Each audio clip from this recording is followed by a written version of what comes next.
कई बच्चों ने ये सवाल एक पूछा है कि सर टाइम मैनेज कैसे करें, है ना, टाइम मैनेज नहीं हो पा रहा है। कई बच्चे स्कूल भी जाते हैं, ठीक है, स्कूल के बाद आपको ये क्लासेस भी करनी पड़ती हैं, फिर उसके बाद स्कूल का होमवर्क भी करना पड़ता है, फिर यहाँ का भी होमवर्क देते हैं, तो सर बहुत लोड है। तो देखिए लोड आपके पास जो है ना, वो आपको कुछ ना कुछ अचीवमेंट के फॉर्म में जरूर मिलेगा। जब आप एग्जाम दोगे, क्वालिफाई हो जाओगे, डॉक्टर बन जाओगे, तो आप ना उस जगह पर पहुंच जाओगे। आपको अभी बहुत लोड लग रहा है, एक्चुअल में लोड अभी नहीं है। जब जीवन में आगे बढ़ोगे ना, जब कॉलेज में जाओगे, जब डॉक्टर बनोगे, रात को 3 बजे फोन आएगा, तब आपको असली लोड फील होगा। आपको लगा, अरे यार सर वही समय सही लग रहा था। तो इसलिए जिस समय में आप जी रहे हो उसी को हंसी से जीना है, खुश होकर उसको निकालना है अपने को, है ना। ज्यादा टेंशन लेने की जरूरत नहीं है, आराम आराम से हम धीमे आगे बढ़ रहे हैं, है ना, उसी को आपको करते जाना है। ठीक। सर टाइम मैनेज कैसे करें, उसके लिए कुछ बातें आप ध्यान रखोगे तो आपका टाइम मैनेज हो जाएगा। जब टाइम मैनेज नहीं होता, उसके पीछे बहुत बड़ा कारण ये देखा गया है कि वो कारण होता है कि आप ना प्लानिंग ढंग से नहीं करते हो, है ना।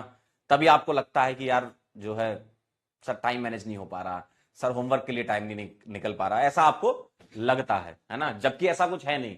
अगर आप ऑर्गेनाइज वे में चलोगे ना, तो आप अपने आप टाइम मैनेज कर ले जाओगे। जैसे सबसे पहला पॉइंट जो है वो आपको अपने गोल को सेट करना है। जैसे मान लो आपको लेक्चर है तो उसका रिवीजन करना है ना, उसका रिवीजन करना पता सेट करना है कि भाई रिवीजन करना है, मुझे डीपीपी सॉल्व करनी है, अगर कभी प्रैक्टिस शीट आ रही तो उसको सॉल्व करना है, टेस्ट देना है। तो ये गोल्स आपके दिमाग में क्लियर होने चाहिए। अगले टेस्ट का जो भी आपका सिलेबस होगा उसके लिए, है ना, जो भी सिलेबस होगा ना उसके लिए आपको सोचना है कि भाई नेक्स्ट टेस्ट का सिलेबस ये है और मुझे इन इन चीजों पर फोकस करना है, ये टॉपिक्स मेरे को पढ़ना है। वो आपको चैप्टर बता दिए जाते हैं कि कौन कौन सा सिलेबस में आने वाला है ना। और वैसे भी आपको आइडिया लग जाता है जो क्लास में चल रहा है, आने वाले सिलेबस में, आने वाले टेस्ट में सिलेबस उन्हीं क्लासेस का होने वाला है ना।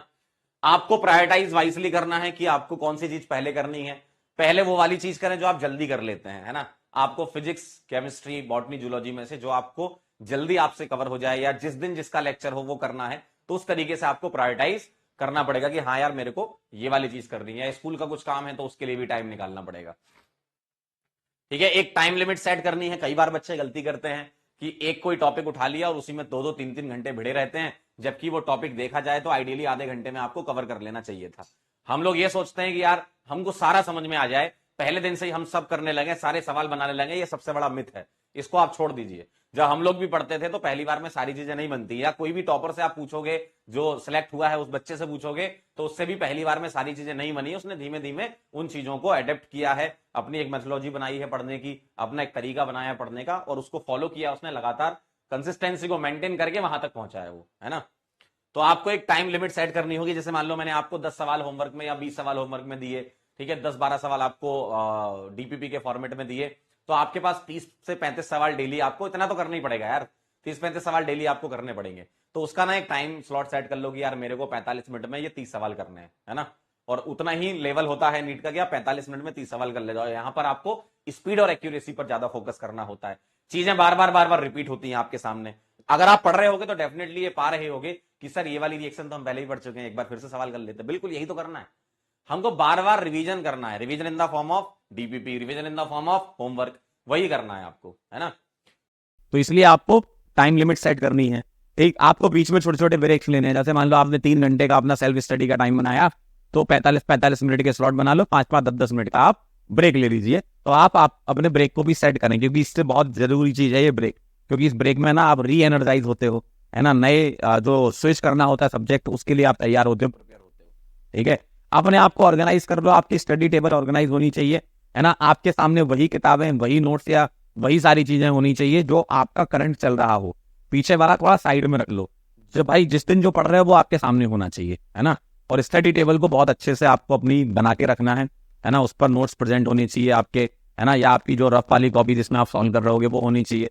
ऐसा नहीं कि आपका इधर उधर बिखरा हुआ है रूम पूरा, ऐसा नहीं होता। आपको पहले ऑर्गेनाइज होना होगा, स्टडी टेबल आपकी साफ होनी चाहिए, क्लीन होनी चाहिए, और आप जहां बैठ रहे हो वो जगह साफ होनी चाहिए, तभी आपको समझ में आएंगी चीजें, है ना। नॉन एसेंशियल टास्क को आप रिमूव कर दीजिए, जिसकी आपको बिल्कुल भी जरूरत नहीं है उसको बिल्कुल रिमूव कर दीजिए। आपको लगता है कि सर मैं 11th क्लास का ये वाला चैप्टर कर लूं, जितना मैंने बताया है उतना ही करना है, उसके अलावा आपको कुछ नहीं करना है, ठीक है। इतना टीचर गाइड कर रहा है उतना करना है, उसके अलावा आपको कुछ नहीं करना है। तो अननेसेसरी वाले टास्क ना जोड़ लें, अपने दिमाग में ना बिठा लें कि मेरे को ये भी करना है, ये भी करना है ना। मेरा जो है जुलाई का महीना चल रहा है और मेरी पूरी नीट की तैयारी करवा दो आप, ऐसा नहीं होता। धीमे धीमे हम आगे बढ़ते हैं, जैसे आगे बढ़ेंगे रिवीजन भी होगा, चैप्टर्स में जब टेस्ट होंगे तो आप टेस्ट से सीखोगे। तो ये सारी की सारी चीजें आपको करनी होंगी। आपको नॉन एसेंशियल टास्क हटा देने होंगे। आप कहीं जा रहे हो घूमने, बंद कर दो। थोड़ा बहुत अगर घूमना है तो 5-10 मिनट घर में ही घूम लो यार, है ना। अभी घूमने का इतना टाइम नहीं है आपके पास, ठीक। तो ये भी आप ध्यान रखिएगा और आगे का प्लान भी कर लीजिएगा। प्लानिंग क्या है, अलग अलग टाइप की होती है। एक तो आपका बड़ा गोल हो गया, है ना, और आगे का प्लान कैसे करना है उसके बारे में बता रहा हूँ, है ना। जैसे एक तो बड़ा गोल हो गया आपका कि मेरे को डॉक्टर बनना है, ठीक। अब आप ये सोचो कि मेरे को डॉक्टर जो है थोड़ा सा कम स्लॉट कम बना लो कि मेरे को डॉक्टर अगर बनना है तो जब मैं एग्जाम देने के लिए, जब आपका एग्जाम होगा उसके पहले, मतलब मेरी तैयारी इतनी अच्छी होनी चाहिए कि उसके 1 महीने पहले मेरा सारा का सारा चीजें कंप्लीट हो जाए, है ना। आप लास्ट डे तक मत बैठो कि भाई अगर मान लो सपोज आपका फर्स्ट वीक में होता है पेपर, ठीक। आपका फर्स्ट वीक पेपर है, आप सोचो कि नहीं मैं तो 1-2 तारीख तक ही सिलेबस कंप्लीट करूँ, ऐसा नहीं है। हम लोग भी पहले ही सिलेबस कराते हैं, है ना। तो आपको अपनी तरफ से तैयारी बता रहा हूँ मैं, अपनी तरफ से तैयारी ऐसी बनानी है कि यार मेरा अगर जो फाइनल पेपर है उसकी 1 महीने पहले तक मुझे तैयारी को खत्म कर देना है, तो उसके लिए जरूरी है कि आज मेहनत करनी होगी। देखो आज जो बीज आप बोएंगे ना वही आपको पौधा बनने मिलेगा। अगर आप अभी से ही बीज बोने लगे टाइम खराब करने का, या फिर आप नहीं पढ़ रहे हैं, एक आप चीजों को सीरियसली नहीं ले रहे हैं, आप चीजों को सिंसियरली फॉलो नहीं कर रहे हैं, तो जब आपका पौधा बनेगा ना तो वो वैसे ही बनेगा। एक आप जैसा पानी डालेंगे, जैसा बीज डालेंगे, वैसे ही आपका पौधा बनेगा। अच्छा और खराब वो आपके हाथ में है। अगर आपको उस समय तक, जो मैं बात कर रहा हूँ 1 महीने पहले तक सारी चीजें रेडी रखनी है, तो आज से ही उसकी शपथ लेनी होगी आपको कि नहीं आज से ही मुझे पढ़ना है ना। आज से ही आप स्टार्ट करोगे तब जाकर आप वो कर पाओगे, ठीक। ठीक है, तो ये प्लान आपको पहले से बनाना पड़ेगा। जैसे मान लो आपका AITS जब होने वाले होंगे तो सर AITS जो होंगे उसके लिए मेरे को अच्छे से प्रिपेयर करना है। तो आज देखो प्रेजेंट में जो करोगे ना वही आपका कल के दिन पास्ट बन जाएगा। तो आप अपना पास्ट भी सही कर रहे हो एक तरीके से, है ना।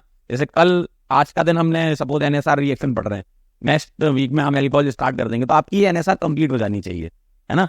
तो इस तरीके से आपको पढ़ना है कि जो हम पढ़ रहे हैं वो रेडी हो जाए।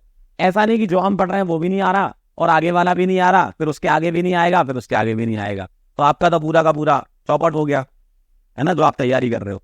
तो आपको ना ये सारी चीजें मैनेज करके रखनी पड़ेंगी। आपको अपने हिसाब से अपने अकॉर्डिंग प्लान बनाना पड़ेगा कि यार मेरा लर्निंग पेस ऐसा है तो मेरे को इस समय तक ये कर लेना चाहिए, ठीक है। तो ये सारी की सारी चीजें आपको चाहिए, ठीक है। और टाइम खराब ना करें, अपने आप ही टाइम मिल जाएगा। जो बच्चे कहते हैं ना सर टाइम नहीं मिल पा रहा, मैं सही बता रहा हूँ, टाइम खराब करना बंद कर दोगे, समय ही समय है, ठीक है।